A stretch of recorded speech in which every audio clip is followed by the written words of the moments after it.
Hey, Hey, how you doing, babes? good. How about you? I am good. I'm good. I'm good. Welcome for the people that are coming in. We see right now we only got one person in the chat. Hey, CC. Well, only one person that has spoken. One Right. person that's dropped down. Y'all drop down and say hi. Y'all come on in now. Come on in. Um, so we are here to talk about this week's episodes of Beyond the Gates, you guys. So rate what would you rate this week? This week, what would I rate? It was an okay week. It wasn't the worst week. So I would say if I had to rate it, probably like a 7.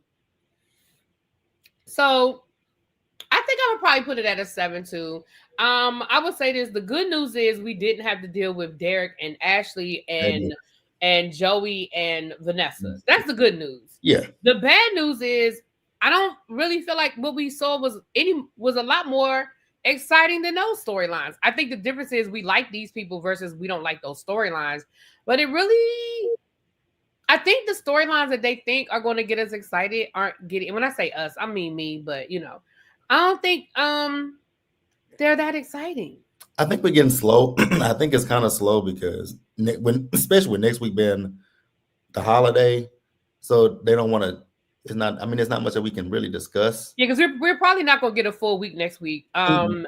Thursday's episode, if it's not, it'll either be a repeat or it'll just be just everybody eating Thanksgiving dinner. It'll Like it's going probably to be be a real repeat. slow. It's gonna be a repeat. More than likely, it'll be a repeat, and we won't get anything until either Friday or next Monday, the Yeah, following Monday. yeah, yeah. So you're right. No Ashley and Derek this week, so I can't be mad about that. Me Right? I either. can appreciate that we didn't have to deal with that. Hmm. Um, I think the scenes with Leslie and Laura were good.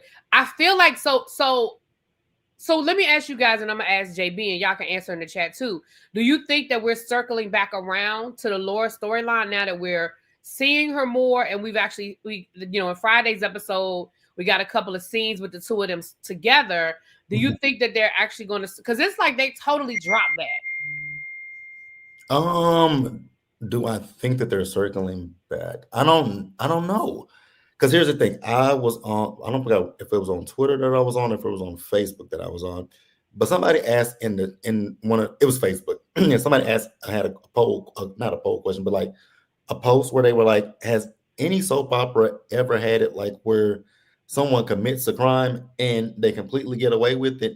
Oh, what And happens all the time? and that's what everybody was saying. They were like, "Oh yeah, it happens all the time." Like I Yeah. even mentioned on General Hospital when Ava unalived Connie, and she never went to jail for that. So Mm-mm. and with that, we brought that up. What Ava did to Connie for that's been done for years, and Connie been dead for almost 10 years at this point. Christina just recently brought it up a few months ago. So do I? So and I say that to get back to Beyond the Gates because I don't want to like y'all getting off subject. So I say that to get back to Beyond the Gates. Do I think that they're circling back with this whole Laura thing? Yes and no. I don't think that they're going to do anything with it. Like as far as people thinking, oh, Les is finally going to go down for it. I don't think that that's going to happen. I don't think that that's going to happen. Unless Laura does something to try to figure out what she did, but we saw what Kat did. Kat found pretty much everything, gave it to Jacob, and we still have nothing from it. So I don't really see much coming from that. Maybe Laura standing up to Leslie finally, because the girl was countering to Leslie, even though I mean, let's be real, Leslie is kind of scary, but Laura was countering to her. So this is what I think. I think that I feel like we're gonna, and I think we said this in the beginning. I feel like this is going to be sort of a Jason kind of thing where they committed the crime. She may even end up getting arrested. They may even take it to a trial, but she's not, like you said, especially not now. Leslie is too popular of a character for her to go anywhere. She's not going anywhere.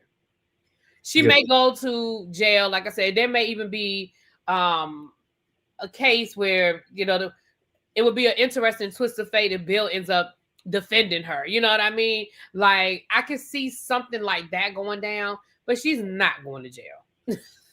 So you know who I look when I look at Leslie and how she operates, she's a less crazier version of Helena Cassadine.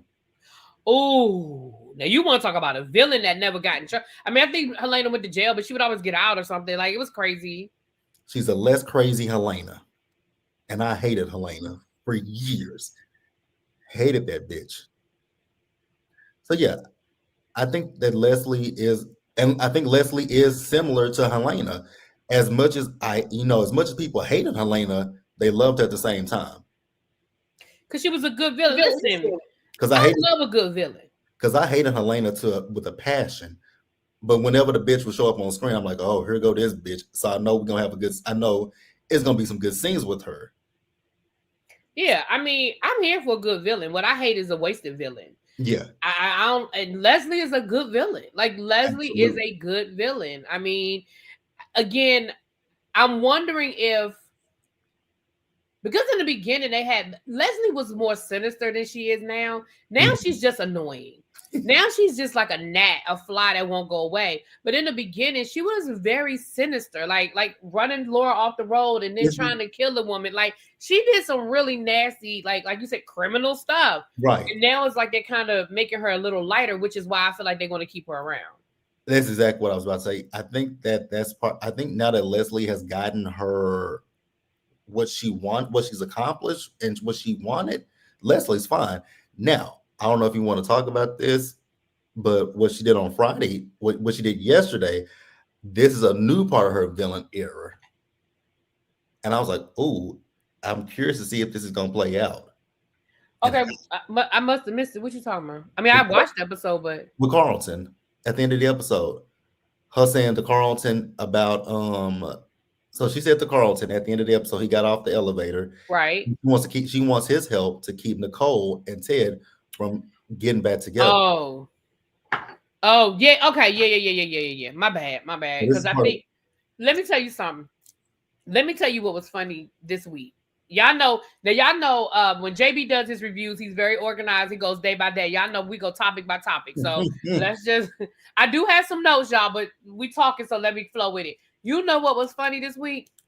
Baby, now I do see where the writers are going now with the Shanice Ted thing. And I'm kind of okay with it. I am too, baby. I wasn't, but I'm kind of okay with it now because I was okay with it. If it's gonna get on Leslie's nerves, I am here for it, baby. The way Leslie told her to kiss, Leslie said, "Stay away from my man, girl." I mean, I'm gonna call you a girl, baby. I told you last week I was here. I told y'all I was here. Y'all weren't here for it. Y'all was like, I wasn't. You in the chat was like, oh, we don't want to see Shanice with Ted. I was like, yes, I want to see Shanice with Ted. Like, because I knew it was gonna get under Leslie's skin, and I knew with Shanice wasn't gonna be Nicole. She wasn't gonna back down to Leslie. Shanice was gonna give her what she wants, and I was like, oh. And when Shanice was like, "Girl, I'm not the one, nor I'm not the one or the two." Okay.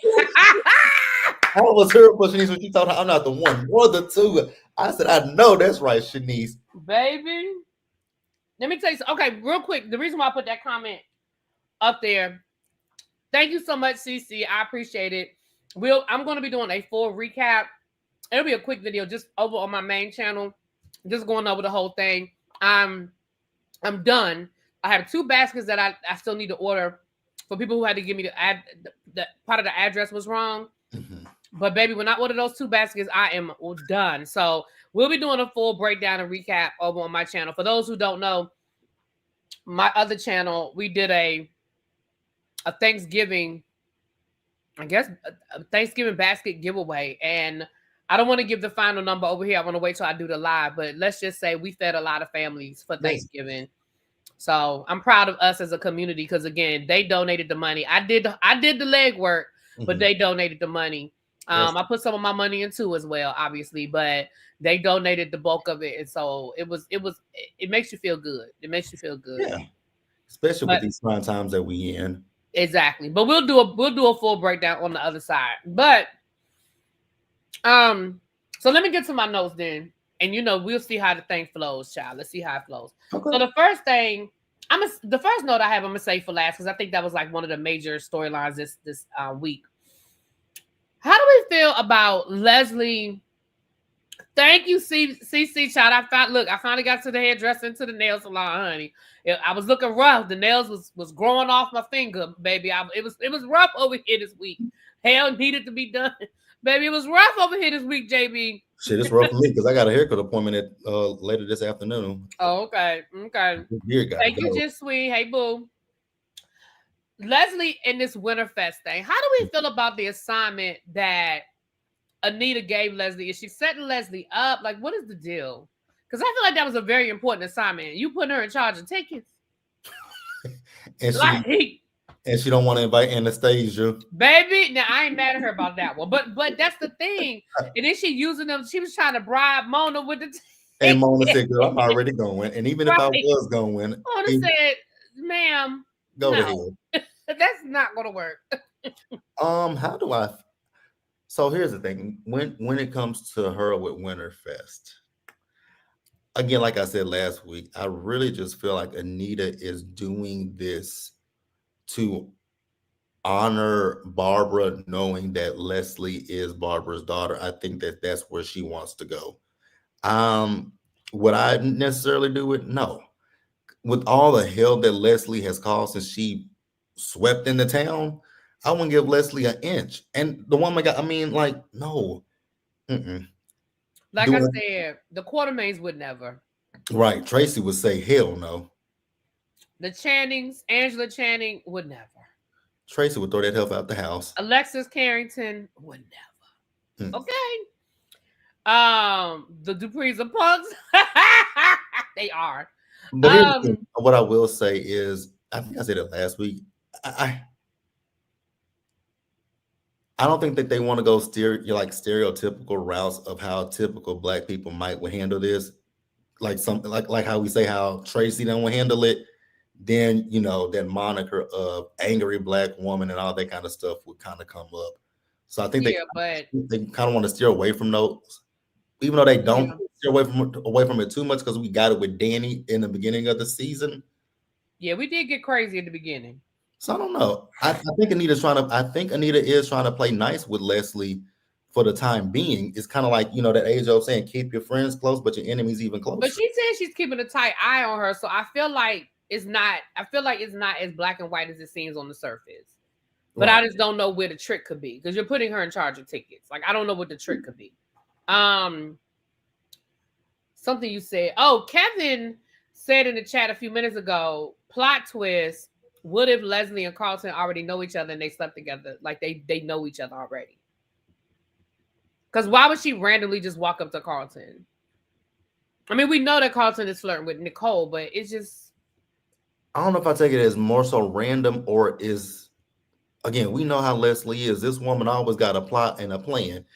And I think the minute that she saw Nicole because remember, Nicole went to the concert with Carlton. Yeah. Mm-hmm. So I think the minute that she saw and he was there to defend her, he was defending Nicole at the concert. So I feel like she saw it at that minute, like, okay, if I can't I think she was brewing a plan at that particular moment, like, because remember, Leslie always has a plan. Remember, she was trying to work with Haley some episodes ago. So I think this was already something that Leslie probably had already concocted in her brain. Now, especially now that she feels like she's getting in closer with Ted with this whole Peaches stuff and even all that kind of stuff. Mm-hmm. I think Leslie was like, oh, you know what? That's Ted's business partner. Let me try to get in good with Carlton so that way he can keep Nicole occupied and that gives me more time to work on Ted. I think that's where Leslie's warped delusional mind is at. She is delusional. Like she really thinks that is her man. Yep. And it can be further from the truth. So since we're talking about it, let's get into this Peaches of it all. So I guess I have to take it back. I guess Peaches really is sick because I wasn't sure, but I guess she really is sick. Mm-hmm. Now, here's the plot. Here's where I think this plot is going. She dying, right? Mm-hmm. But now Ted just said, well, I do know about this experimental program we can get her in. So that's going to miraculously cure her. And Peaches and her wig are going to be around for a while. What you think? Yeah, when I saw that episode and Ted got her into the experimental thing, I was like, oh, so that means 9 times out of 10 that she's going to go high up on whatever list it is. And they're going to do whatever experimental drugs that they can do and is going to cure her. Miraculously cure her. Mm-hmm. And Peaches will be around for quite some time. I was like, yeah, I can see that happening. I did. I can see it. You Okay, know, because that's what I thought about. The minute he said, "Well, I have a friend who has this," I was like, "Here we go." oh, I want to address something because I see a comment. It's not a bad comment, but it just made me think about a comment that was in my comments last week, where DB says she blamed Eva. So somebody got in my comments last week and was like, with addressing me and you about the fact that we both say we don't like Eva. They were like, we get it, y'all don't like Eva. Y'all leave it in the comments. When have I ever made it a secret that I don't like Eva? Really, B was kind of on, really What up, B. Shade? Hey, Tree. Really be lean more towards Eva, but JB ain't never leaned towards what I have said is. But what I'm saying, but here's the thing, okay, y'all. And when I say y'all, I ain't talking to y'all. I'm talking to whoever had an issue. We're reviewing a show. We're doing a week's worth of episodes in an hour and a half. Eva was like this week. We're going to be talking about Eva again because she was a major part of what happened this week. What we supposed to say? But again, like I said, when have y'all have been watching us for almost since if come February will be a year. When have y'all ever heard JB just flat out say, "Oh my God, I love Eva. I like Eva"? If y'all have ever heard JB say that I like Eva, please leave it in the chat that I've said that I like Eva. And y'all know I've said that I could tolerate Eva at a certain point in time, but as far as liking Eva, I ain't never liked Eva. And even because I think people take it that, especially for me, I think a lot of people take it that I come down harder on Eva than I do Kat, which is can be further from the truth as well. Y'all know when it comes to Kat, which we're gonna talk about Kat, and I don't agree with some shit that Kat said this week. Kat is 100% wrong, but y'all know when it comes to Eva, I will defend Eva if I have to, but y'all know I love Kat. Y'all know Kat is my girl, but y'all also know when it comes to Kat, one thing that I will do is when I think that Kat is 100% wrong, I have always stood on Kat's my girl, but Kat, we could have done something better than that. Like this week with Kat. Kat, we could have said something completely different than what you said, but we'll get back to it. I just for me, I mean, and I get it, y'all. Look, we get it. Comments are par for the course.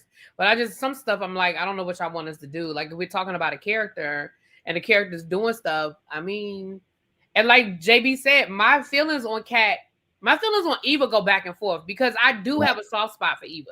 Right. But like the whole thing with Tomas, I got nothing. Like I'm not going to defend it. I don't have no way around it. But like this week, we'll get to it. But this week, my soft spot sort of came back a little bit this week. But we'll get to it. Okay. Yeah. Next on my list I have is Danny and Andre. Oh God, can we pass? I loved it. I mean, don't get me wrong. I don't feel like we need it as much as we got, if I'm being honest. That's where I mean, I don't feel like we need, because I feel like, baby, all we saw y'all do was sit in them damn robes in that hotel room. But I get what they're giving us the love story. That was, you know what I'm saying? They're giving us the love story. I did like them getting rings. I did, because it makes it official, right? They actually have rings now. So here's my thing, and I said it before. I'm skeptical when it comes to this whole situation with those two. I know you have a different opinion than I do when it comes to Danny and Andre, and the chat may agree with me. My thing with Danny and Andre is I'm wondering with these two. I'm kind of skeptical. I'm waiting for the other shoe to drop with these two. And y'all know why I say I'm waiting for the shoe to drop. Bill is the problem for me. I want Danny and Andre to be together. I think they're a cute couple. I believe that they do love each other. But my skepticism comes when it comes to Bill, because I think Bill is now realizing he still loves Danny and he wants Danny back. And I think it's gonna come. Bill's gonna fight when whatever the situation is when Haley comes out. I do believe that Bill's gonna fight for Danny. And do I think Danny will take him back? I kind of do, but I kind of hope she don't. So, like I said, I think that Danny and Bill are going to eventually end up back together. I mean, that's just that. I think they're going to eventually end up back together. Mm-hmm. I don't think it's going to be as fast as I originally thought, though. Because at first I thought it was going to be, you know. But now I think she really does. She really is in love with Andre, and I think she really wants to make it work. Now, do I think Bill is going to do some shit? Yeah, as soon as, because Bill is already feeling some kind of way. But I think as soon as, Is that what y'all? huh? Somebody said they think I need to clean my camera. Is it fuzzy or something, y'all? Let me know. Can y'all see me? I can see you. Wipe it again, because now it looks like it's a glare. I don't know. It might be. Let me see. Yeah, there you go. You're good. You're good. But I also think Andre's got a secret. Like, I don't remember. I just think Andre has a secret. What do you think that secret could be? I don't know. I just keep going back to what that private detective said, and I just feel like there's something there that, again, I don't know if they're trying to build us up to it or what, but I just feel like it's something there. I don't know though. I don't know. I don't know, because I mean because I still question Andre about the whole not wanting to take a camera, not take a picture. I still have questions about that. I guess I'm on your side when it comes to maybe there is something there, because I don't know, but we know Andre was a playboy, so I don't see how, because I see people saying it could be another woman. He was a playboy. Yeah, I don't think another woman would be an issue. I think maybe something. And again, it's a soap opera, so it could be anything. I don't think he's married. He may have a baby running around. Maybe he did some woman really, really, really, really dirty, and she gonna pop up and have a whole story to tell. You know what I mean? Like, I don't know. Like I said, my issue is I really think the problem is gonna be Bill. If Bill is not 6 feet under, but I don't think Bill is going anywhere no time soon. Oh, Bill's not going to. He's gonna get sick, like you said. He gonna pass. I feel like at Winterfest he gonna fall out. Like, it's gonna be the whole drama of Winterfest. I think Danny's gonna do what Danny. I don't think. And here's the thing. I don't think Danny. I'm sorry, y'all. I was trying to do something. I'm trying to do two things at one time. I don't think. Now your camera going out of focus. Oh. I don't think Danny is going to do the same thing she did when he had the stroke, like go in the hospital and take over. I don't think that. But I do think this camera. But I do think she's going to show up. I do think she's going to make herself available. But I don't think that's what's going to break them. I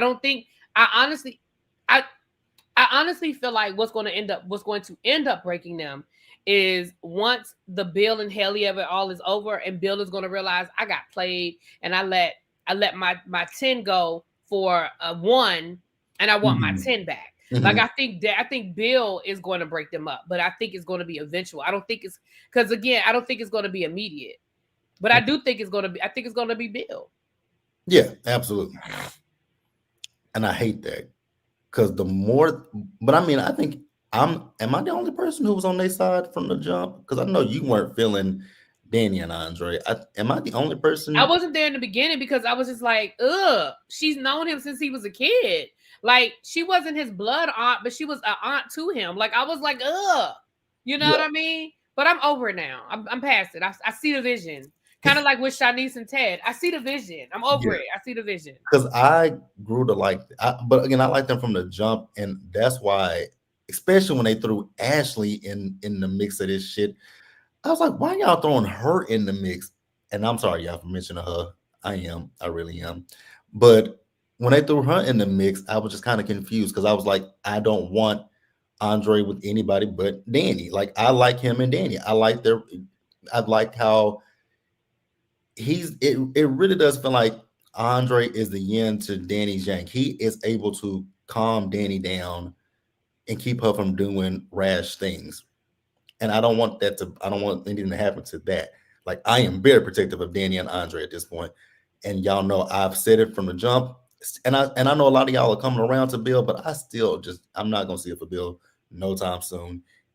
I may see it for him when whatever this plan is that Haley has orchestrated. I may see it for Bill at that point. But as of right now, I still don't see it for Bill Hamilton. And I don't want Bill. Oh, I definitely don't see it for Bill. I mean, I think they've softened Bill up a little bit. Like, he's not the asshole we saw in that first episode, but Danny isn't the, gunslinging, glass shattering, So I think they've softened him up a little bit. And also,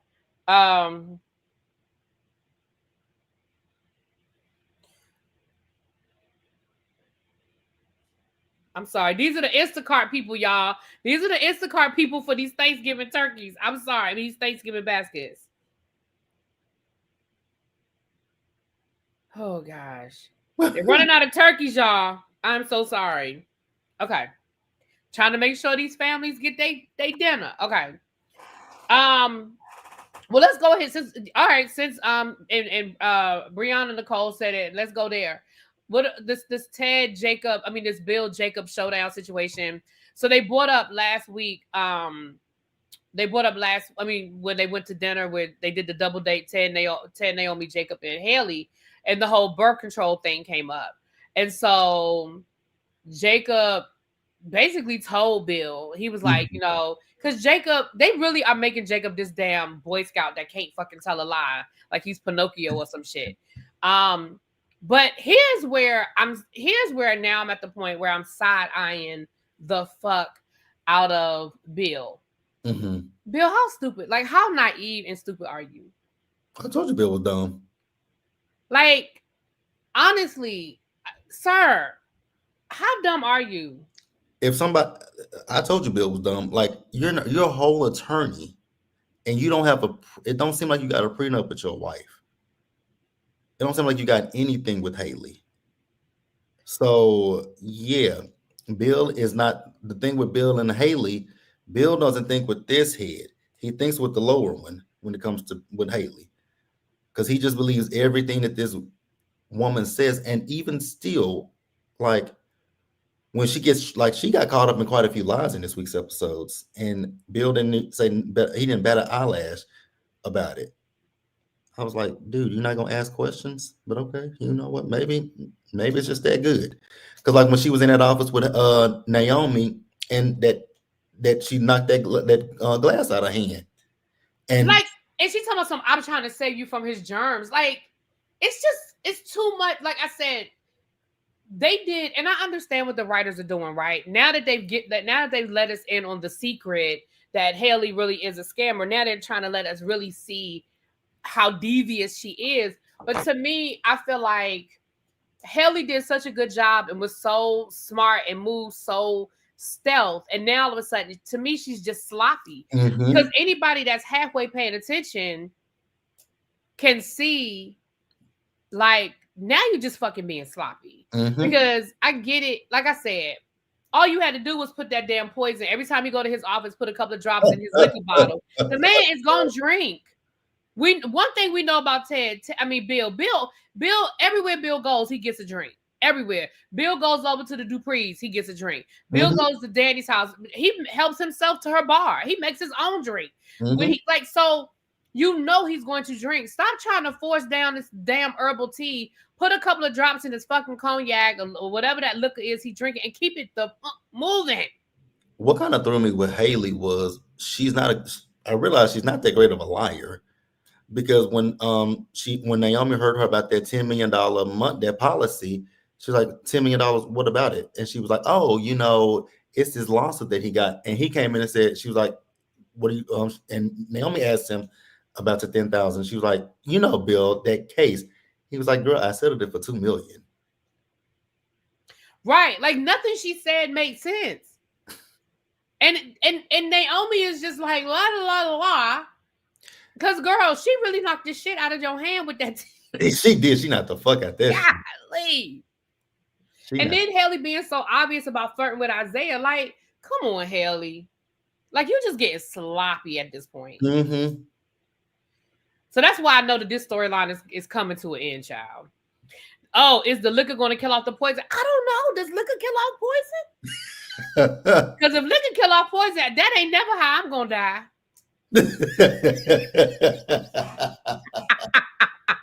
Nice. Baby, if they tell you that's how I died, they lying.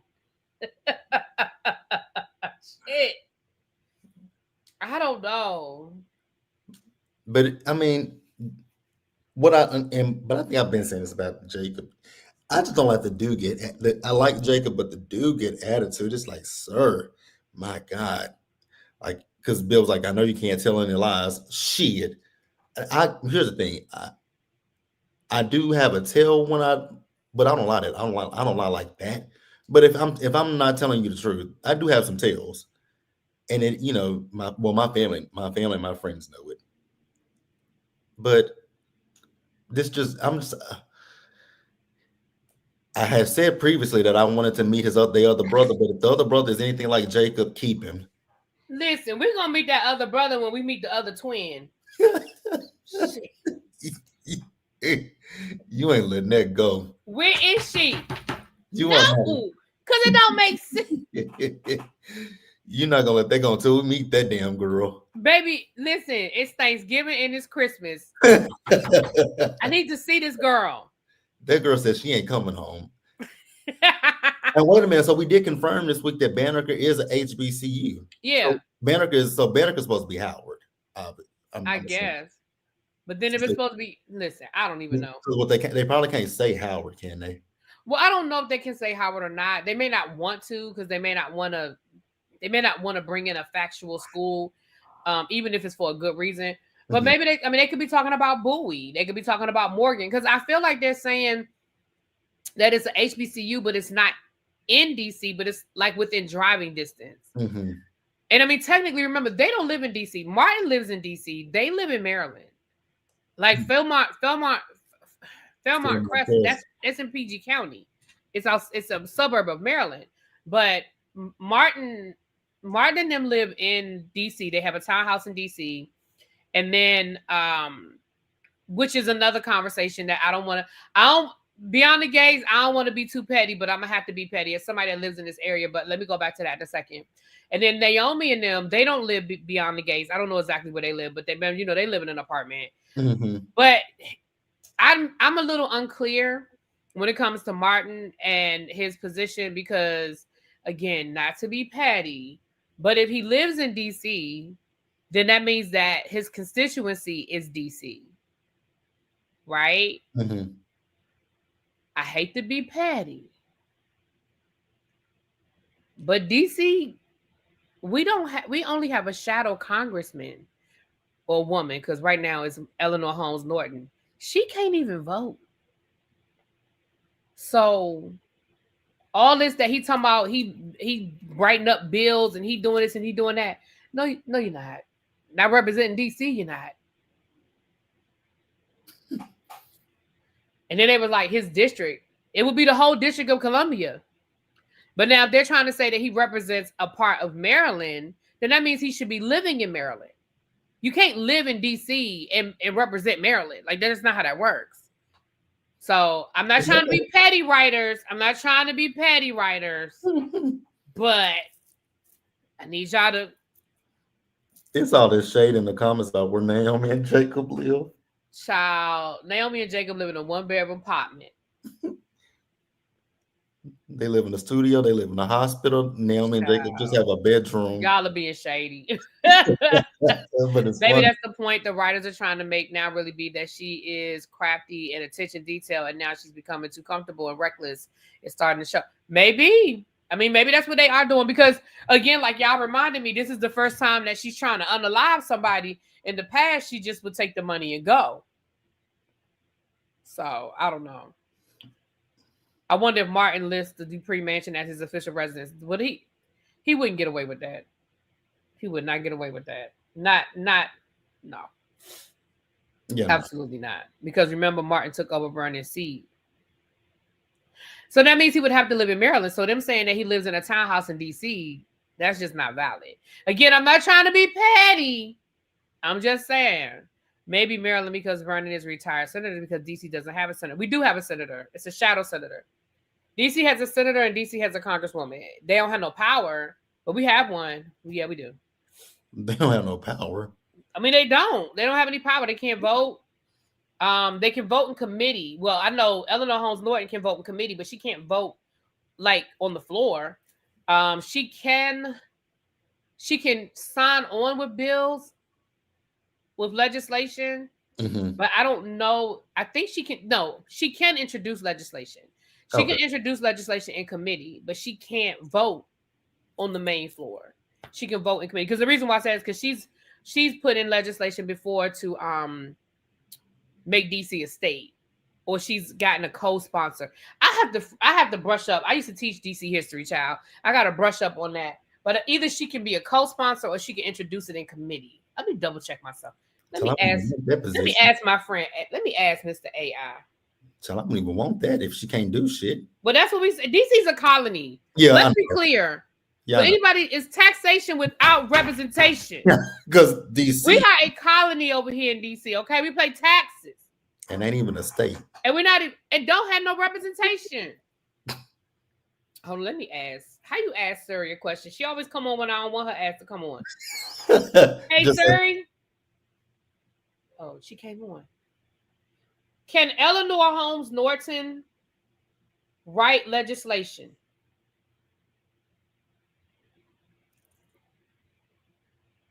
She ain't saying nothing. She not telling me. See, when I want her to talk, she don't talk. Hey, Suri. Hey, Suri. Now she ain't coming on this bitch. I can't stand that hoe. Now I want her to tell me something. To that. But I don't know how to respond to that. Because you cussed her out. Hey, Suri. Can Eleanor Holmes Norton introduce legislation? Okay, I found this on the web for Can Eleanor Holmes Norton introduce legislation. Check it out. I just want you to tell me. I don't want to read an article.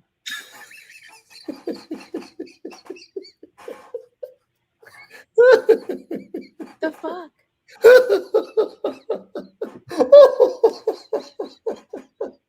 She said you finna read this fucking article. She said, oh shit. She said you don't call me out my name. Or you finna read this article. She said, I got you. She said you call. Why you can't just tell me, Suri? She said I heard a hoe and a bitch. And so somebody finna read this shit. You know what? I don't need this in my life. Damn. And when I want her to, then she be coming on when I don't want her to talk. She do, because I was doing something the other day and I said an S word and she gonna say something. I said I was not talking to you. Mind your business.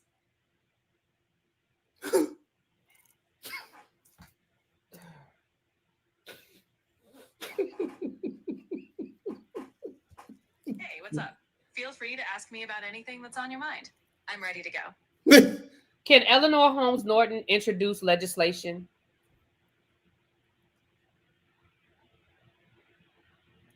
Damn it. Can Eleanor Holmes Norton introduce legislation? Of course. Just let me know what you'd like translated and which languages you need, and I'll be happy to help. Never mind. Just fuck it. That's ChatGPT. Right. That was chat. Chat letting me down. Suri letting me down. You know what? Fuck it. All right. Never mind. I'm going to look it up and find out. Oh, Lord.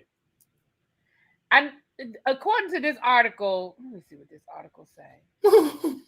It says she co-sponsored bill. So I think she has to co-sponsor a bill. Oh. I don't think she can introduce I don't think she can just sponsor it. Because I mean, so I'm still asking a question. I'm like, never mind. What's the purpose? If they don't. The only purpose was to pacify the citizens of DC to say, hey, look. Oh, you got give you account. Yeah, that's all that was. It was just to pacify us. I'm like, if you can't do anything, it literally sounds like a ceremonial title. It is. It is. That's why I don't know. I'm about to say something mean. Let me shut up. Because that sounds like a ceremonial title if you can't go in before in Congress and vote. But okay, hey. I mean, it sounds like it's just to pacify people. Cool. But with Martin, that's what my thing. Like, so with you saying that, I was like, when you said that, I was like, is he not part of Maryland? or somewhere else, like Maryland, Virginia. Again, I don't want to be petty, but as somebody that lives in this area, I just know that that's not how that works. Like, you can't live in DC and represent Maryland. Like, that's the first thing they're gonna do is check your address. Like that, you cannot live in another state or city in this case and represent. So them saying that they live in a townhouse in DC, that's just a faux pas on the part of the writers who don't live in this area. Like, you can't do that. Mm-hmm. That is, matter of fact, you can't. You're not supposed to live outside of DC and even work for Eleanor Holmes Norton. Child, look at DB's comment. She said, "I know Michelle Vagine because of herself." Well, call me to write for you. Shit, don't cuss me out. Call me for a job. That's how we do this. Don't call and cuss me out. Offer me a job. I'm going to work. I'm gonna quit tomorrow. That's why I said to you guys last week what I said about when it comes to Leslie and this fucking money. I'm not gonna piss Michelle Vagine off because I may want to work with her at some point. So if you're watching us, hey girl, we just be talking. And we like, listen, I love the show. That's why I'm here every day. Love it down. I love the show. Okay. We just be giving our opinions. You know, some of them people don't like, because I know because we're not trees. Love your trees, but we ain't trees because they definitely they'll come at trees. They will come for trees. Trees, what do you be doing for them people to come in your comments? I don't know, and they don't never come in my comments. I know you said that you get some of them, but they don't never come in my comments either. Like I don't really see them like that. Now I do see them on like Twitter and stuff, but they never just jump down in the comments, especially not Randy. And we can get on him at some point. Child. With that rule, the salaries need to be high. Child. A friend of mine worked for Eleanor Holmes Norton, and that's why he ended up having to quit because she wanted she wanted him to move to DC, and he was like, if I could find a roommate, but he couldn't find a roommate, and he was like, I can't, on what he was making, he was like, I can't afford an apartment in DC. And that was years ago when, it still wasn't, well, first of all, he wasn't making that much damn money, but he wanted to get into politics. So it was a job to get him in the door kind of thing. But anyway, I don't be doing nothing. Honestly, they just nosy and want to know what I'm saying. Well, Tracy, you said don't do you, but they come for you. They come for you, girl. They come for you. Because then you say Randy done came for you, which we can if Randy come in your comments again, let me know. I'll be right there up under the comments to say something to Randy. Okay. We can get Randy together. Because Randy ain't a good hitter, enforcer, or nothing. So Randy is another one. You started off thinking that Randy was this big time enforcer. You are a punk, sir. They have turned your character into a whole punk. Exactly, because Jason Morgan would never. Like, that's my whole thing when it comes to like Randy. It's like I had high hopes for Randy. I was like, oh, a black enforcer. I was like, oh, okay. A black man that's gonna get the job. Well, a black man that ain't gonna get the job done. But yeah. Oh, she said he didn't come for her. He came for one of her subs. Oh, he came for one of the subs. We'll defend the subs too. So, okay. So let's get into this. So we already sort of talked about this. Leslie, the nerd versus Shanice, and then Peaches. We already kind of talked about that. Anything else on that whole storyline with Ted and Peaches? And because I give it my approval. I wasn't here for it last week, but I changed my mind after seeing Shanice handle Leslie. I'm here for it. I'm here for it now. Do I have anything else to add to it? Not really. I think Leslie has met her match with Niecy, as she wants to call her. Niecy got your penny, your nickel, and your dime, Leslie. Don't play with her. Penny, nickel, and dime. Okay. Don't play with her. I just loved her when she said, "I'm not the one nor the two." I kept looking at this. Baby, she was good with that one. I'm not the one nor the two. Okay. Here's one thing I will say about Leslie. I get where Leslie is coming from, and I want her to stop saying that Peaches is a mother figure to her or like a mother to her. Girl, didn't she raise you? So if she raised you, that's your mama.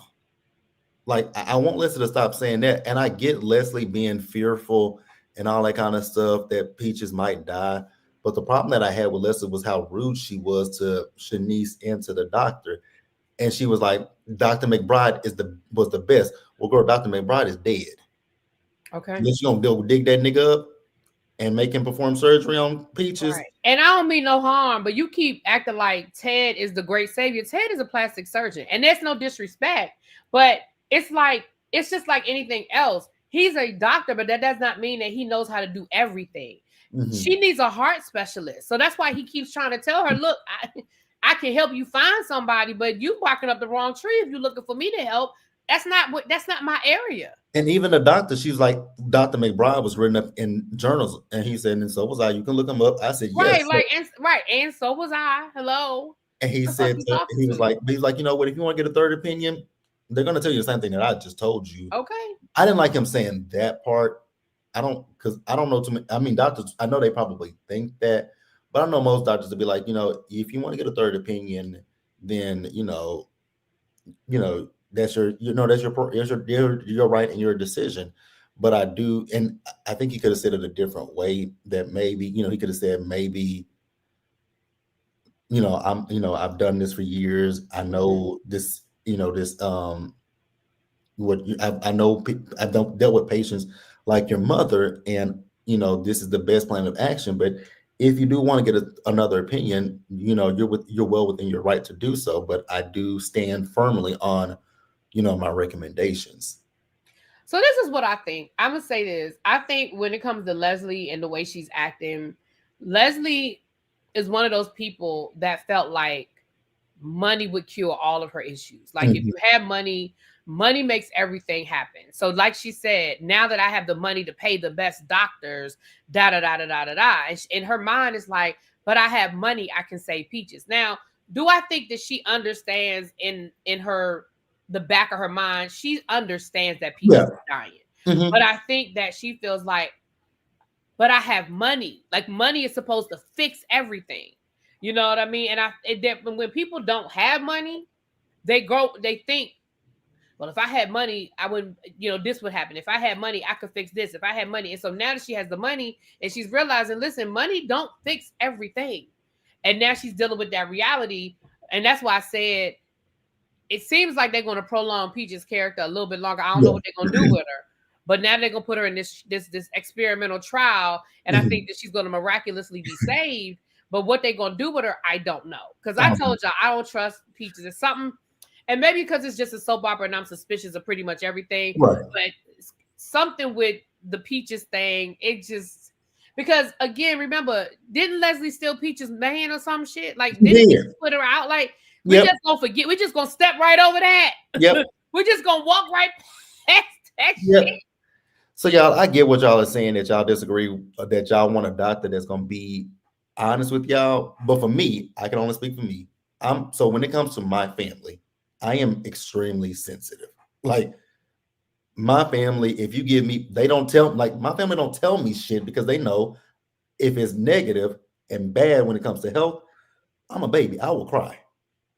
And I will be, I'm gonna want to try to fix it. And like, they don't, like with my mama, she didn't like me when it came to going to the doctor with her, she didn't always tell me everything because she knew how I react. Right. When I found out my grandmother had cancer and the doctor was telling us what to do, I was looking at him and they were like, my family calls me by my middle name. So they were like, you got to go. Because I was asking all the questions and the doctor, and they were looking at like, will you hush? Let the doctor talk. I was like, no, I want her to, like with my grandmother. I was like, I might have sounded like Leslie a little bit, but I wasn't rude like Leslie.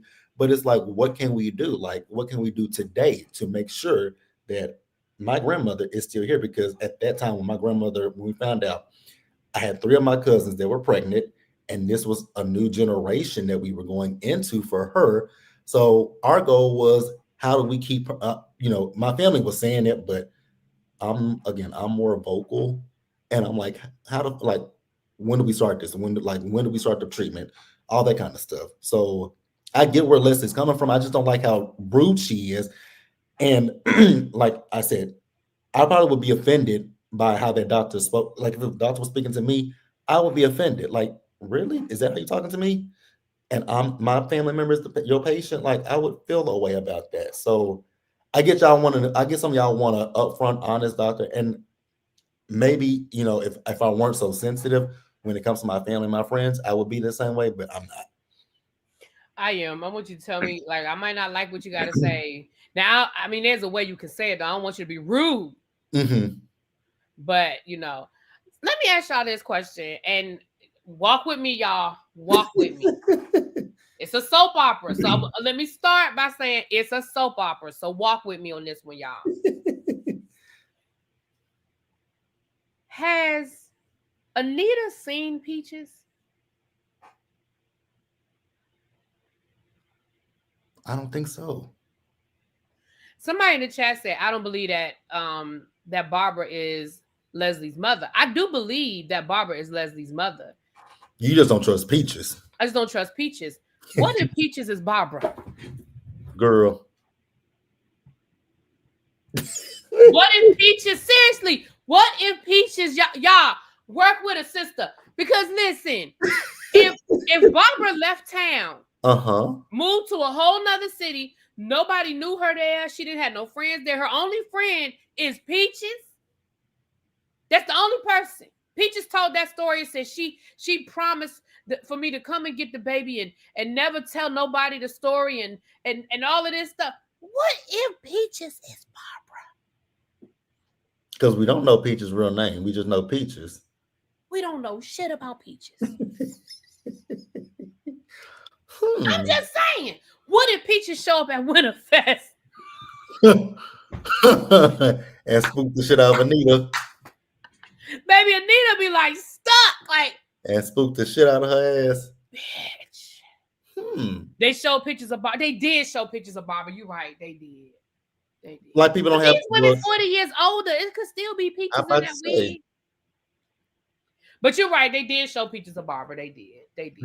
But it's something about y'all. It's something about the story. It's just too easy. I know it's a soap opera. Sometimes things just are what they are. But I always reserve the right to have a trick bag. And I think it's a trick bag with the Peaches situation. Now, I do believe that Barbara is really Leslie's mother because she had the paperwork. She had to get all that stuff verified. Remember, she even took a DNA test. So I believe it to be true. But it's something there, y'all. I ain't worked it out in my mind yet. I ain't quite worked it out. But I don't trust Peaches, y'all. I just don't trust her.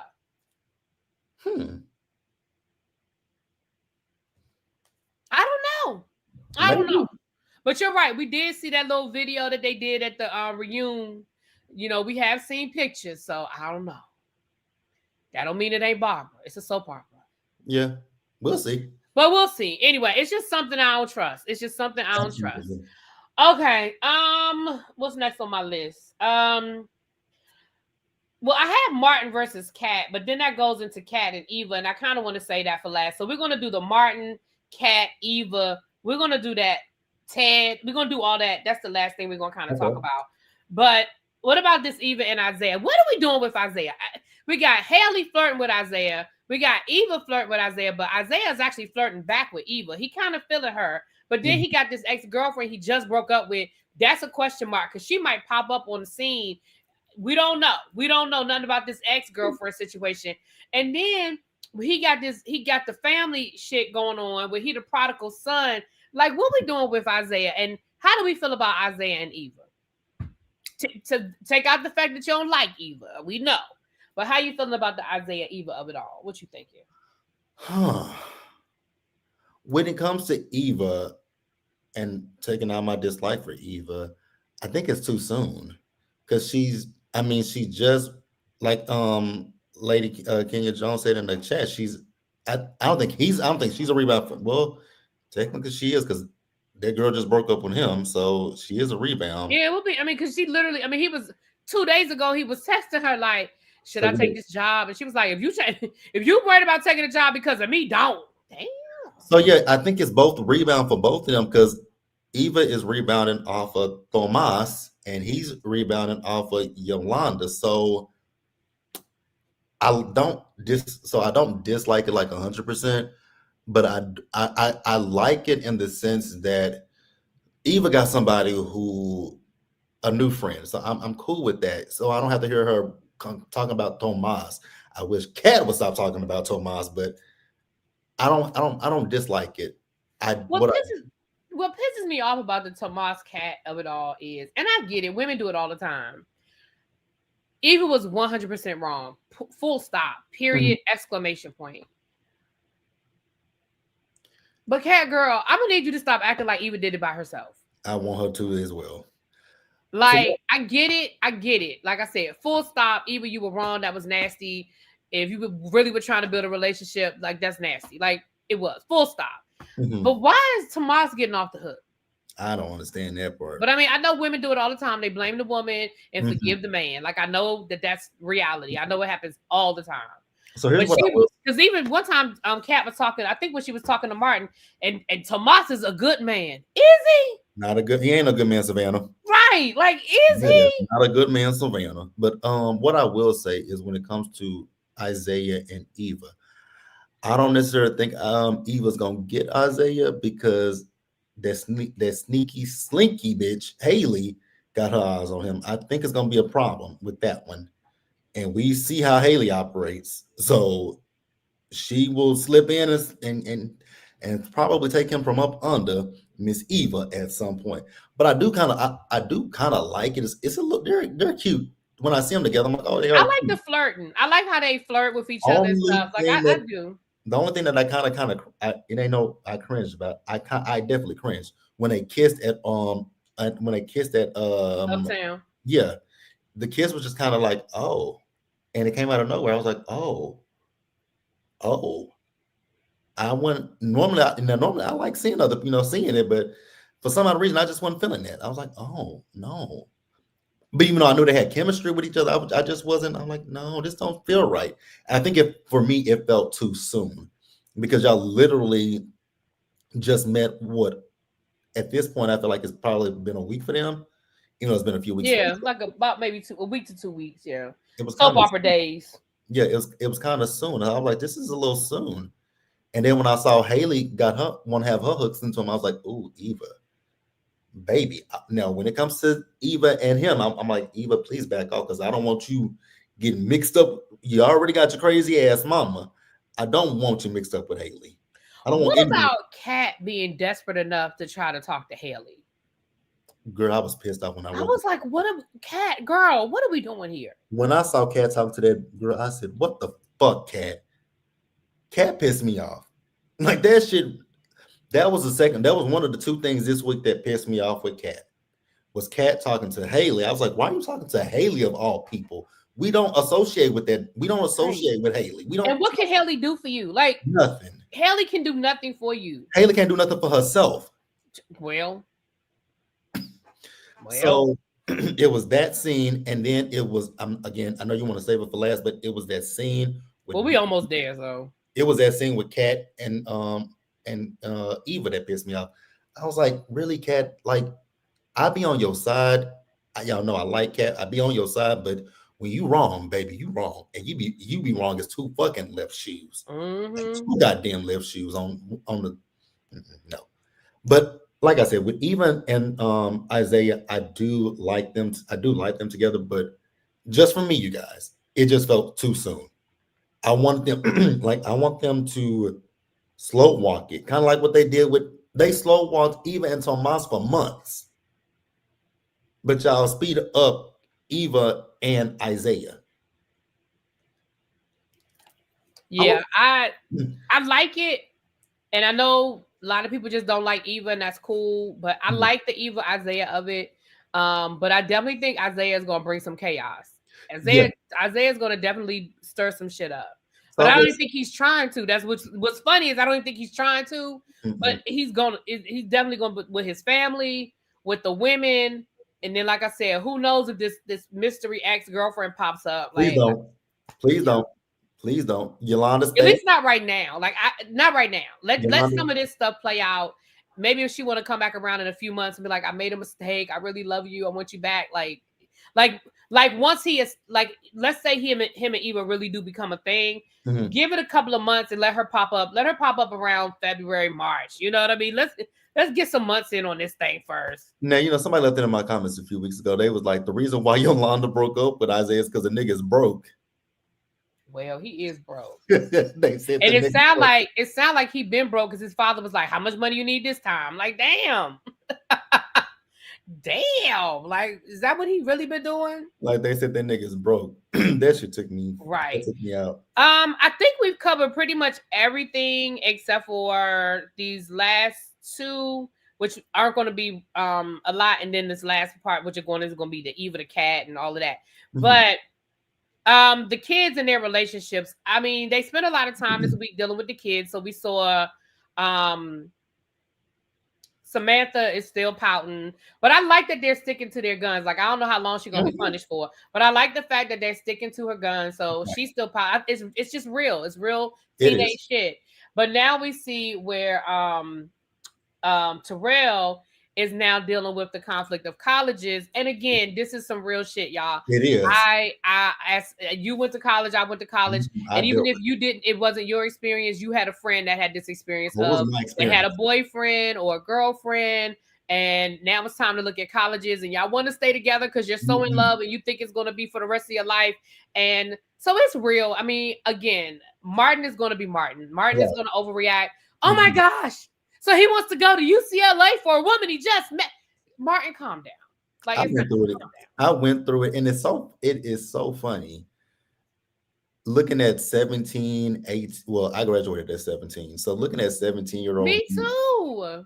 Looking at 17-year-old me versus me today, because 17-year-old me was in a relationship, and I was like, I was like, what are we gonna do? Like, I want to go to this school. You want to go here, like. And you thinking it's the end. You thinking it's like if we go to different schools, we gonna break. Which, well, shit, we did break up before we graduated, but we were. It was just going through that thing. It was like, I don't want to go here, and then you go here. Like, when are we gonna see each other? When are we gonna talk to each other, and all that kind of stuff. Even my best friend went through it. Like me and my best. So like I said, my relationship, we ended it. We ended it before graduation, so I had to worry about that after we graduated, but. It is something like that, because like my best friend and I, we went to community college in my hometown, and her boyfriend was the star football player of our school, and he went to Oklahoma State, and so they had a long distance relationship. And I was like, girl, I don't know how. And I said to her, I'm like, girl, I don't know how you're doing that. But she would drive from our hometown to Oklahoma to go to see his games, go stay at his, go stay with him and stuff. I'm like, girl, that's a lot of commitment. Yeah. I had me a little boo thing, child. We was broken up by February, child. And let me tell you something.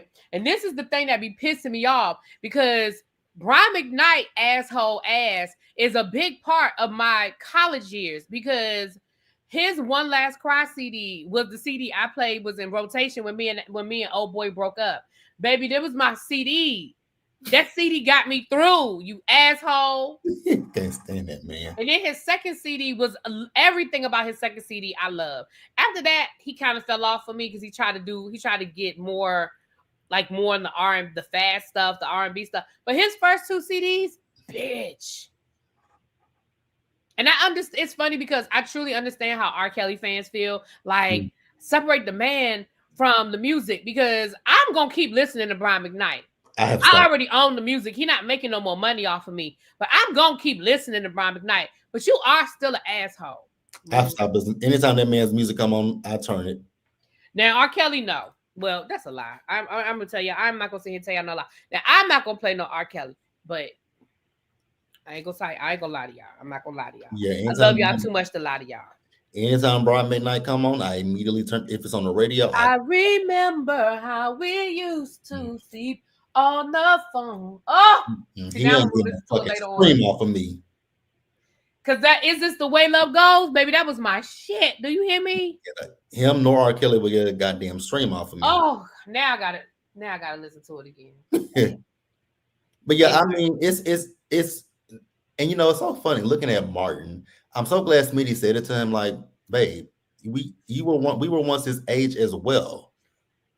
And I was like, exactly. I think that's something that when you get older and when people have kids, because I've heard this a lot, that people forget that they were once kids themselves. They Mhm. went through the same thing. Yeah. And we do it. I mean, but adults are going to be adults and try to warn you. Kids are going to be kids and think they know all the answers. I Right. mean, it's what we do. Because I like I hate to said, say it like that, but yeah, I like old girl, but again, girl. you know, I don't think Tyrell should be making plans around it, but that's what kids do, you True. know, and we'll see it play out. But I like the fact that they're giving us, I do like the fact that they're giving us real storylines with these kids. Like, this is real shit. Now, I think the Samantha thing is a little extreme because it's just weird. It came out of nowhere, Yeah. but it's still real. Once a child makes up their mind, I mean, we do it as adults, but once they make up their mind that they know and they're right, they're going to dig their heels in. And Samantha, I think Samantha is trying so hard because she's made up her mind and she doesn't want anybody to tell her she's wrong. And that was me. Yeah. I was that teenager. Like I said, some of the things that my mom used to tell me as a teenager, and I look back at it today, I'm like, she was right about a lot of things. Like, there Yeah. was one thing that she told me, like, it was a lot of things that she told me that she's like, you shouldn't do that. You shouldn't do that. Okay, if you want to do it, then you do it, but you shouldn't do that. Like, I'll tell you guys one thing that she told me, and she was mad at me that I did it. I got a tattoo. I have her name tattooed on my neck, and she was pissed because I was telling her, I had told her before I was going to do it. I'm like, I'm gonna get your name tattooed on my neck. She was like, you better not do that. Don't you get my name tattooed? Like, and she was like, what are you gonna like? What do you when I got it? She was like, she liked it, but she was like, why did you do that? She's like, what are you gonna do about because this was a few years before I graduated college. She was like, so when you graduate and you're gonna look for a job, what you gonna do? Because they gonna see that tattoo and they not gonna want to hire you. I was like, we'll cross that road when I get to it. And now that I've had this tattoo on my neck since 2009, and I would say maybe 2 years into having this tattoo, I grew to hate it. I was like, oh shit, she was right. Mm-hmm. Yeah. I mean, I think we all can look back on some advice that our parents gave us and be like, well, or our grandparents. I was like, yeah, they got that one right. You know what I mean? Like, hell, if I listened to my mama, I probably, if the one advice that I did not take from my mom is probably one of my biggest regrets. And I think I've told y'all this, but I've told my subscribers this before. When I first moved back to DC, they had a program because, you know, DC, when I first moved back to DC, I moved back in 1999, right? It was coming out of the crack era, the crack epidemic and all of that. And they literally were selling houses for $1, right? But the trick was, or the catch was, you had to, because these were like row houses that had been crack houses and stuff like that. And of course, they weren't in the best neighborhoods. But the trick was you had to fix it up. So you bought the house for $1, but then you probably were still going to have to finance $150,000 to fix the house up, right? Because these were, you know, and they had the people right there on site. Like once you signed for the house, then they had the people on site for you to get financed for the construction.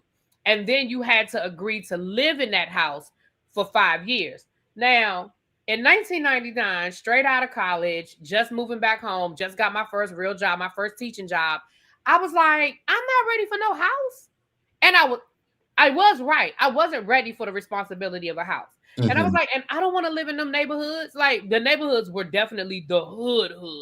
And I was like, I don't want to live in those neighborhoods as a woman by myself. Like, I don't want to live there. And I'm not ready for a house. But fast forward to 2025, those houses are now $1 million houses in gentrified neighborhoods that I probably could be renting. Yeah, I probably could be renting the house but the house would be damn near paid off by now. But if not paid off by now, and I could be renting it for like $3,000 a month. You know what I'm saying? Like, I mean, now the reality is I probably would have fucked some stuff up. I probably would have my parents would have probably had to help me sometime pay my mortgage. Because, you know, even though my mortgage for that, my mortgage would have probably been less than, you know, less than $1,000, but it still would have been a lot at the time for me. You know what I mean? But in hindsight, now where I am today, 5 years seemed like a long time to live in that neighborhood like that. But 5 years goes by like that. Before my 30s were over, I would have been able to move. You know what I mean? And if I had held on to the house, I'd be sitting on $1 million property, making residual income I'd basically be walking away with $3,000 free money every month. Mm-hmm. You know, I mean, anyway. But we live in winter. I mean, we live and we learn. Like I said, I was not ready for a house though. Like that part wasn't a lie. Yeah. Way, you know, I didn't have the responsibility or the mindset of a house. Mm-hmm. But I know my parents, knowing what I know now, my parents would not have let me fail. Yeah. You know what I'm saying? Mm-hmm. Like they would have helped me. They would have fussed about it, they'd have cussed about it, but they would not have let me fail. Mm-hmm. But anyway, but we all know that. So I like the fact that they're giving us the kids' storylines. I like it. We'll see how that plays out. The only other thing we kind of talked about. Oh, go ahead. Go ahead. One other thing I forgot about. I will say when they went to Orphagenes, I did like the fact that Smitty apologized to June. Yes, I love it, love it, love it. I thought that was a good scene. I was like, that's cute. Oh, y'all, we did see our friends Tide and Febreze this week too. We did see, baby. I said, next time I'm gonna take a. Every time they're in Nicole's office, she got that Febreze behind her. Mm-hmm. I said I'm gonna take a picture and put the picture up because baby, Nicole is gonna give you some. I didn't see the Tide. I missed Tide, but I got the Febreze. I was with the at Martin's house in the basket. Oh, Smitty was doing laundry. That's right. Yeah. Thank you for the super chat. White House Transit says, forget the campaign. What Martin needs to do is them Snickers commercials because that type of right. He be, child, give Martin a Snickers because, baby, he be angry. You're right about that. I mean, I got his frustration about, because, I mean, again, as adults, we know that might not be the best decision for Tyrell to try to follow Jessica to UCLA. But Tyrell doesn't know that. Right. You can tell Tyrell until the cows come home that that's not the right decision, but he's going to make his own, he's going to make his own decision. And you want to treat your kids like, since he's almost an adult, you want to treat your kids like an adult. You want to allow them to make their decisions. Like my mama did. My mama let me make my decisions, but she would give input. And most times I would ask her for her input. And she's like, I don't know why you asking me what I think, because you're going to do what you want to do anyways. I'm like, you're right about that, but I just want to know what you think. She's like, I hate when you do that. So that's my problem when it comes to Martin. I like that Smitty is more level-headed, and Martin, he just go from point A to point C. He does. And it just seems to be like, at first, like he's not as bad as he was before he relieved his secret, but it's still just who he is. Like it's extra. He is just extra. Good question, Xavier. Do you think they're going to invite June to Thanksgiving dinner next week? They might. I could see it. Since Smitty is now not Thanksgiving, Christmas, but I could see her coming around for the holidays. I could. Since Smitty has warmed up to her, I do expect to see June around. And I love how June is being respectful. I love it because she said something like when she was talking to Samantha. First of all, I love how she backs up the fathers when she talks. She just says it differently, but she does not contradict them. I love that. But it was something she said, and she caught herself, and she was like, "Your fathers." Yeah. Like she caught her. I love how she's staying respectful in that space. Can I ask a question about June? Because June been working at Orphagenes for a minute. Why is she still getting orders wrong? Because June is June. Like, I think June is just June. Because she gave a man that baby, the way that lady was pissed off at her because she gave her husband high sodium food. Baby, June is going to be June. I think June is just going to be June. Because she fucked that person's order up. Baby, then they showed another lady was mad at her order. I think June is just June, child. That's June what I was like. I thought it was cute and funny, but I'm like, June, baby. Right. You almost got fired. Not because she's an ex-crackhead. You know what? Like you almost got fired. She did burn up a lot of brain cells. I mean, yeah, I get. Let's be honest. Let's call a thing, child. She burned up some brain cells. Right. Look. So the other thing before we get to the big storyline, at least in my mind, the big storyline, we did see Martin and his grandfather having a conversation about his politics. It was just I feel like it was a throwaway conversation that's going to build into something bigger, but he's definitely worried about Martin not being diligent enough as the congressman and all of that in his campaign coming up. So I'm not sure where that's going, but I just thought I would throw it in there because I think it's a conversation that'll turn into something bigger. Yeah, I don't think we're gonna get like too deep into politics with Martin until we get kind of like real time with real life politics next year. Yeah, I think somebody is going to run against Martin. Is going to be. I hope they. Let me say this.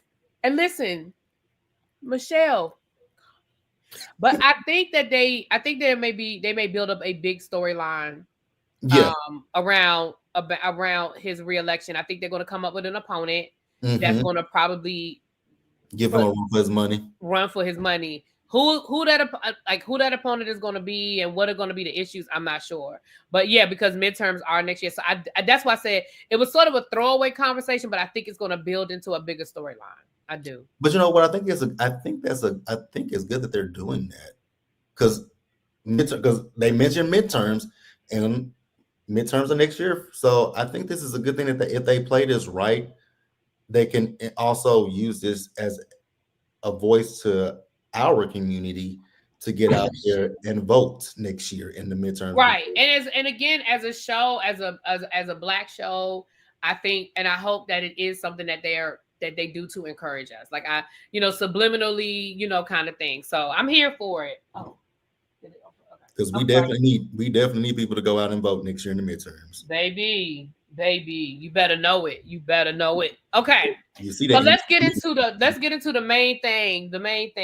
Mm-hmm. Kat and Eva. No. Now we saw that I'm just gonna name all the people that it was involved. We saw Kat, Eva, Ted, Martin, kind of Isaiah, and even Chelsea got in on it because Chelsea I love the conversation between Chelsea and Kat because I love the fact that Kat was trying to get that Chelsea was trying to get Kat to really understand that everybody is not against you. Like this isn't a conspiracy against Kat. But let's start at the beginning. Kat and Eva had another cat fight. That's the only other way I can put it. They just gonna keep going back and forth. But this time, this is when Ted finds out about Eva sleeping with Tomas. So Eva, to be fair, you played that down, girl. You really did. You played that down. But the Eva Tomas situation. So what do you feel about Ted, Eva, Kat? What's your thoughts on how that went down? So I still think Kat is wrong. So here's the thing. I don't have a problem with Eva calling Ted dad. I know Kat does. And I think in her mind, she said it, she feels like he's replacing her. And that's something that's valid for her. Like, you guys know I'm adopted within my family, but when it came to my siblings, with them, I came into them and I told them, like, I don't want y'all to feel like I'm coming in to take over or try to replace y'all or anything like that.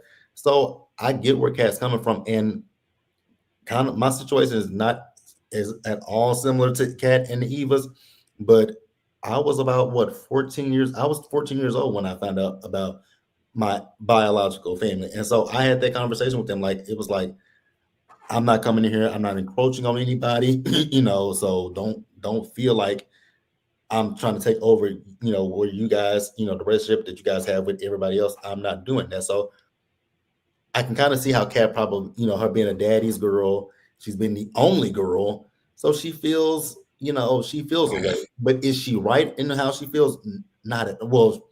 In her mind, she might be right, but how she delivers, it's just how she delivers things. It's her delivery. It's her delivery. And I'm gonna say this too.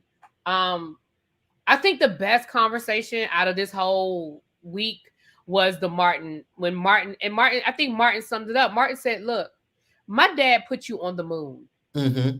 He made you feel like nothing else mattered. You were the best thing and nobody could compare to you. And you can't stand the thought of having to share that. I honestly think that Kat's issue goes beyond the affair. It goes beyond the betrayal. Do I think that's part of it? Yes, that is absolutely part of it. But the venom in which she delivers her thoughts goes beyond that. Because let's be clear, part of the reason why I had a soft spot for Eva is because the way Kat, and I get it, y'all. I know Eva was up to no good from the beginning. And Kat had this sixth sense about how bad Eva was, but it was always her delivery. Yeah. Because it was always, you're not good enough. And I'm better than you because I come from money. I'm better than you because of my pedigree. You're not good enough.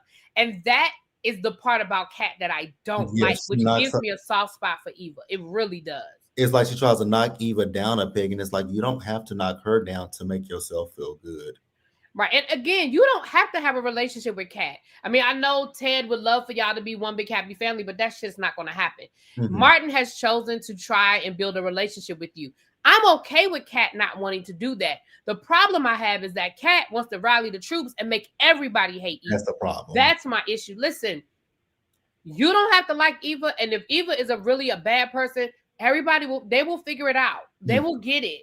But the fact that you're mad at Nicole, you're mad at Ted, you're mad at Martin, you're mad at Chelsea, you're mad at everybody that even says good morning to Eva. Mm-hmm. What are you saying good morning to her for? It's not a good morning. She's evil. She can't have a good morning. It's like, girl, calm down. Yeah. I just want Kat to just tone it down on things that she's like when she told that girl she wished she was never born. I was like, that was, and like even Martin had to be like, whoa. Kat, wow, that's low. Right. But and the thing is, she meant that shit. Like she wasn't, she didn't, and again, she meant it and she didn't understand why Martin was so upset. Like, she was like, well, what the fuck? Like, I do wish she was never here. Mm-hmm. She has ruined my life. Yeah. I love, not Catherine needs Prozac.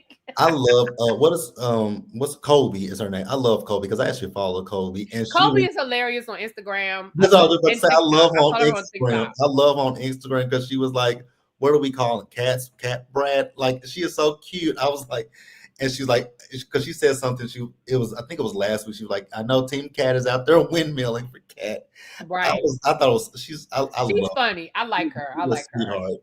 I love the TikToks that they do, like the Beyond. I do too. They do some really cute, because it was one TikTok that had Martin, and the two and Eva and Kobe were behind him arguing, and Martin was just like, I forgot what the voiceover was, but basically the voiceover was just like. But yeah, so the thing with Kat, like I said, Kat, I can see how she feels, kind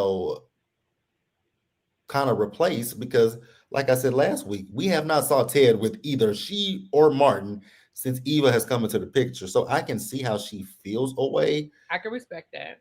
I can too. It's just like the things that you say to this girl. And I can even understand how you felt away hearing her and Martin talk shit about you.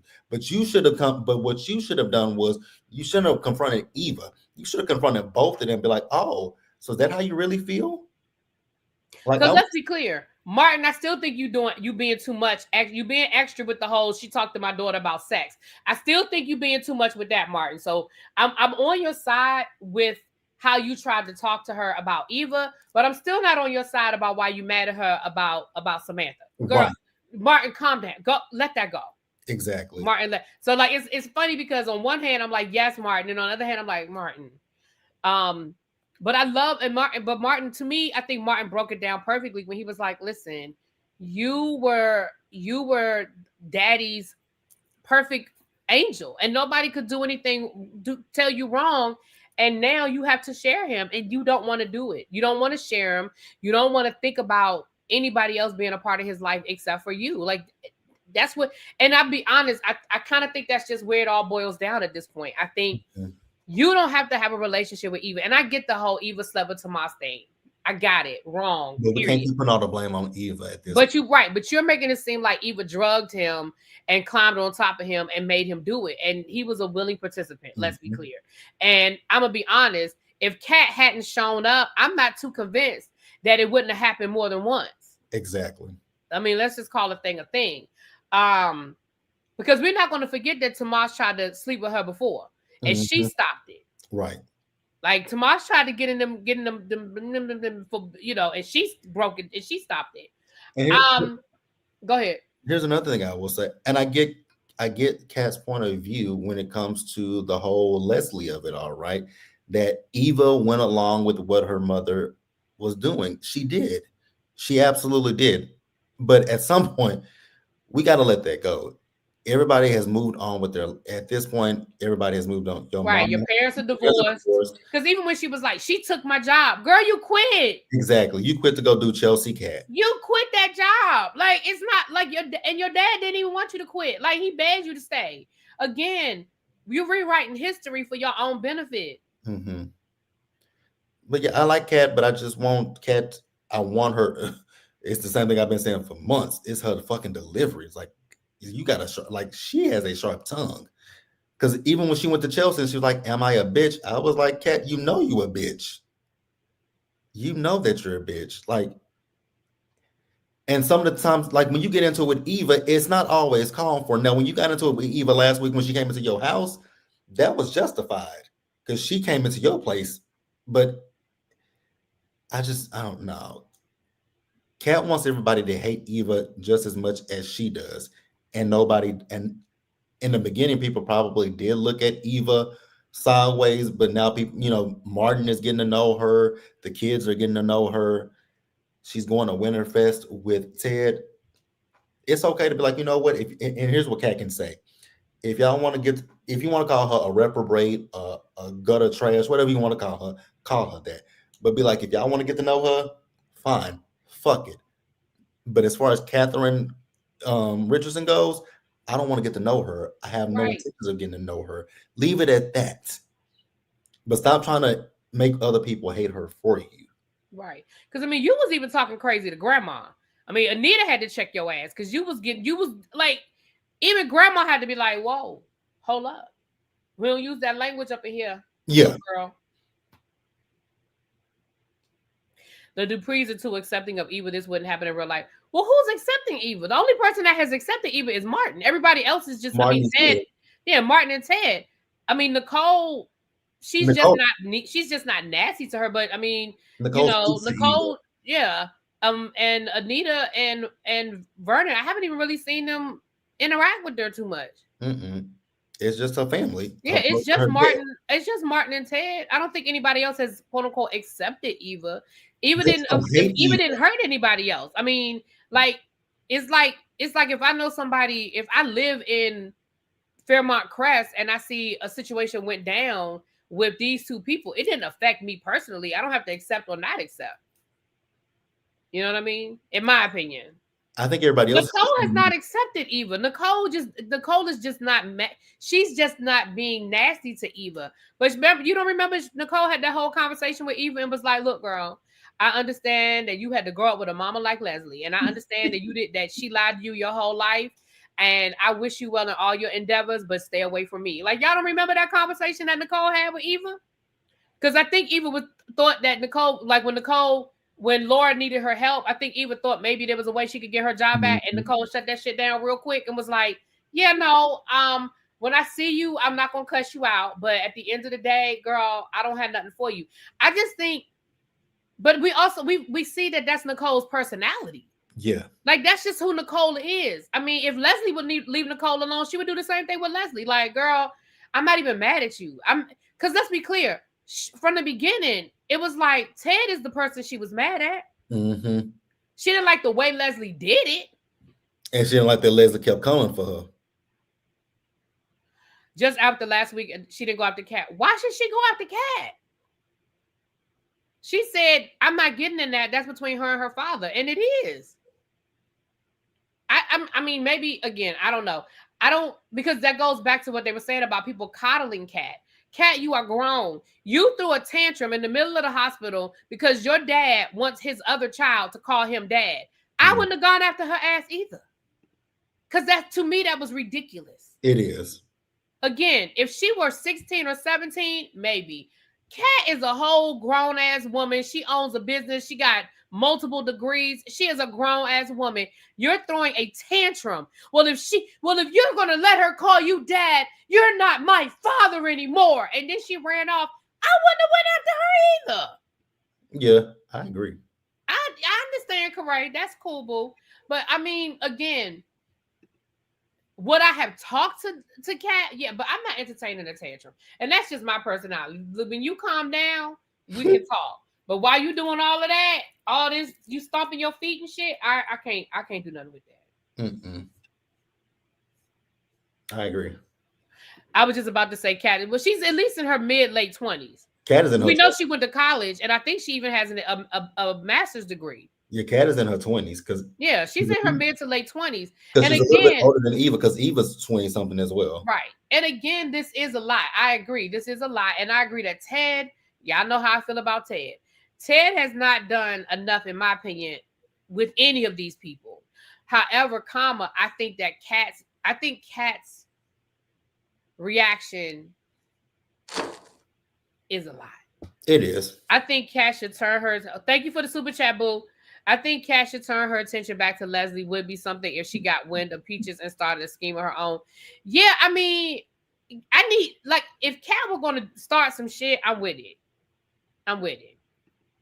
Yeah, fuck with Leslie. Imagine your father bringing home a mistake child after 20 years. Okay, what you want me to do? But and to defend Eva, it's not. We can't blame Eva for that. We can only blame Ted and Leslie, mostly Ted. So, I mean, I thought she was in her 20s. She's in her 30s? No, Kat is in her 20s. I thought Kat was in her 20s.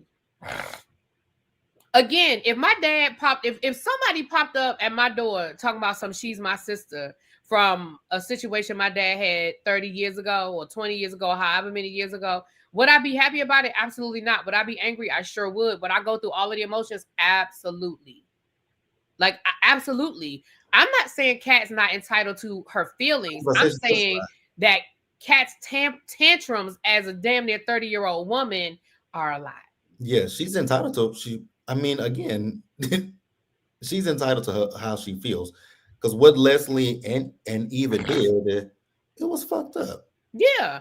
And again, the fact that Leslie won't go away, like, I get the anger. I just think, I'm sorry. And again, it's just me. And I'm not, this isn't directed at any one person. I'm just saying in general, you know. But y'all know I've always been on the fence with Kat anyway because of her behavior. Like, I've always been on the fence. You know who Kat reminds me of? Who? And this is why I never liked this person. Kat reminds me of Candace. I thought you was about to say that. I knew you were about to say Candace. Candace, people love the fact that Candace had this lethal tongue. Mm-hmm. People love the fact that Candace had a clap back and she could read the people down. Mm-hmm. But in my opinion, I feel like there were times where Candace goes too far. The shit she says, I think, is too much. Yeah. That's always been my opinion. And I know a lot of people, they love Candace. Oh, she reads down and people just don't like her because of her lethal tongue. Yeah, I don't. You're right. I will agree with you on that. Because I am someone who... when it came to Candace, I like Candace, but then there were times where Candace would get on my nerves. And I'll give you guys a prime example of one season where Candace got on my fucking nerves. Season 4, when Ashley was talking about getting pregnant, and Candace kept going back and forth with Ashley about that. I'm like, girl, what the fuck they got to do with you? What they got to do with you? Ashley getting pregnant. Right. Right. But I mean, that's why I didn't have no, and I know, and I'm not, I promise y'all but that's why I didn't have, again, do I think that Monique was wrong for putting her hands on her? Sure, but that's why I had no sympathy for Candace. I just didn't. Candace, for me, Candace was an unsympathetic victim. For me. Now, I know a lot of people don't agree, and I'm not having that conversation. But for me, she was just an unsympathetic victim. That's why I ain't feel no kind of way about it. Monique was wrong, yeah, but I ain't feel no kind of way about it. Yeah, I got JB has no comment. Right. And you know, I don't know if you were in the Whether You Like It or Not panel on Monday, but when they had that conversation about Monique and Candace, maybe I didn't say shit. I was just like, baby, JB has no comment because I said it on my live. I said, we are not relitigating season 5. We are not, we're not doing it. We are not. That season don't exist in my baby. Because the people gave me hell that season. You and me both. I got called a colorist and everything else, child. Anyway, I didn't get called a colorist. Someone asked me, because what I will say with that is, I saw Candace's side, but I also saw Monique's side, right? And that's all I'm gonna say. I could see both points of view. I could see both sides. But somebody left in one of my comments, I forgot which episode it was, but somebody was like, Monique must be paying you for you to say what you said. I said, excuse me? Child, remember when they tried to say that Monique was paying Bondi. Child, y'all always think, I wish we got paid. I wish people paid us the way y'all think they pay us. I wish. Because somebody said Monique must be paying you. I said, I wish. I wish they paid us the way that y'all seem to think we get paid. Because if she was paying me, I wouldn't. And I said that, I'm like, if she was paying me, I wouldn't be doing this damn review. If she was paying, I'm like a smart person like me. I'm not gonna say what you want me to say. I'm gonna say it in a way that you think I'm on your side. but I'm probably not. Like, I'm no. And then I was like, y'all think that low of me that I would take money from somebody to say what they want me to say? I'm like, that's how much y'all think of me? Right. That I can be bought? Right. Child, that's what they think, honey. But with that being said, y'all, we about to wrap this up. Did we forget? Did you, JB, anything that I forgot that you wanted to talk about that we didn't touch on? I think we hit everything. I think we hit everything. Expect a slow week next week, you guys. It is Thanksgiving. I'm certain that on Thursday, either Thursday is going to be a repeat or it's going to be a throwaway episode. It's just going to be everybody eating Thanksgiving dinner, child. It's probably going to be a rerun. So don't expect the whole. I mean, we'll still do our recap, y'all. We're still going to wrap it up, but just don't expect nothing major. I think next week we might. They're going to speed some stuff up because Winterfest, even though we don't have a date, or at least, I mean, I'm sure if you go online, you might be able to find a date that is going to air, but we don't have the date of Winterfest, so we just know it's coming up. I feel like that's going to rev up next. After something that we forgot to mention. What's up? This Vernon thing. They keep teasing it. Because Leslie talked about it when she was trying to get him to talk to Anita on her behalf. She was like, this secret that we have. And Anita was like, what secret? Then we saw him go down to Orphy Jeans and get the peach cobbler to take it over there to him and Sharon, and him on the phone talking to Sharon, talking about how they've had such a good time with each other. They are really playing this up like he's having an affair. Yeah. And again, I think part of why these last couple of weeks have been slow is because none of us are going, right? None of us are buying this storyline. None of us bought it from the beginning. None of us believe Vernon was doing anything from the beginning. So I think they're trying to really build this up. Oh yeah, because Leslie is trying to blackmail him. So yeah, but for me, it's a nothing burger because I don't think any of us believe that Vernon is doing anything he's supposed to be doing. No, with Sharon her wig. And on that note, good night. Now, what you got coming up real quick that the people can find? So I did a video earlier that I need to edit about Candy and Todd announcing that they are divorcing. That was sad. It is. Then I don't know who the fuck told them to do 2 hours of the Braxtons last night. But listen, I watched the first episode. I was like, why is it 2 hours long? Because all the juicy stuff was in part 2. So I got to finish watching it. Oh, so is the first part just Tawanda's wedding? Yes. Oh, you can literally fast forward. We're gonna skip through that one. Yeah, you literally can just fast forward through the first part. We're gonna skip through that then. So yeah, y'all know the Braxtons will be up tomorrow. Well, since I'm not doing it today, it'll be up tomorrow. Rated to Love.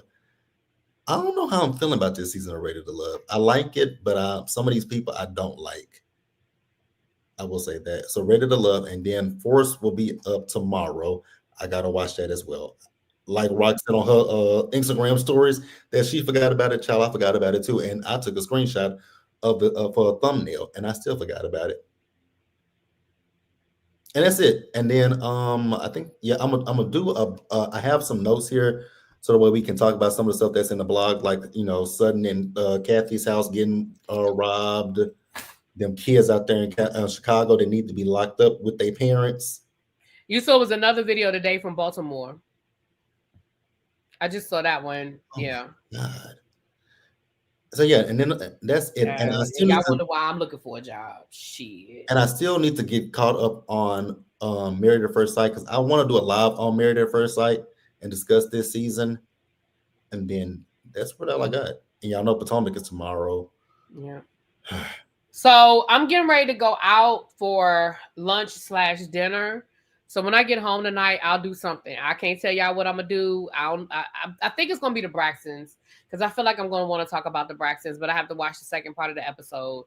Tomorrow, y'all know it's Potomac. I think we're gonna do Married at First Sight. I mean, see, you got me saying Married at First Sight. Ready to Love in the morning. But y'all know I got to get caught up. So the Braxtons one is gonna probably be long. So I got to do last week's episode and then last night's episode.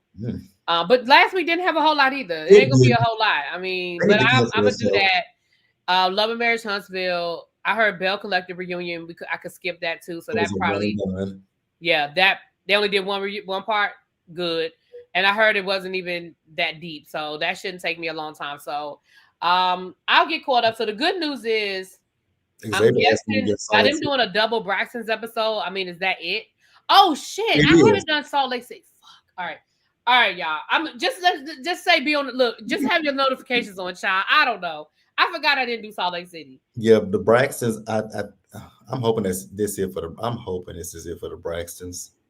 If here's the thing, y'all. I'm saying this for me. I don't know if really be on echo this sentiment, but even if the Braxtons come back for a third season, he won't be The there. only reason why I did this season is because I was like, maybe I'll get to cuss Tamar out every week. But to be honest, I've been on Tamar's side most of these episodes. This show wasn't good. They should have You kept. know? This season was what I will say about the Braxtons. This season was better than last season, with us constantly talking about they were doing that for Tracy and using us. And these are my opinions. I felt that they were using her son. Y'all may disagree, but it is. No, they absolutely were. They absolutely used Tracy and used her son for a storyline last season. They absolutely did. That's why I didn't watch it, because I didn't want to watch a whole season about Tracy dying. I mean, I hate to say it that bluntly, but I just didn't want to see that. I wasn't interested in it. Especially since we saw how y'all treated Tracy. And I'm not saying that they didn't love Tracy and all of that, but yeah, to me, they just used that whole thing. So yeah, whatever. But all right, y'all, let me get out of here, because let me get out of here. I ain't even dressed. I gotta throw some clothes on so I can head out of here. Gotta get to the barbershop at less than an hour. Yeah, I gotta be walking out the door in about 15 minutes. So all right, y'all, I will talk to y'all later. Peace. Bye, y'all.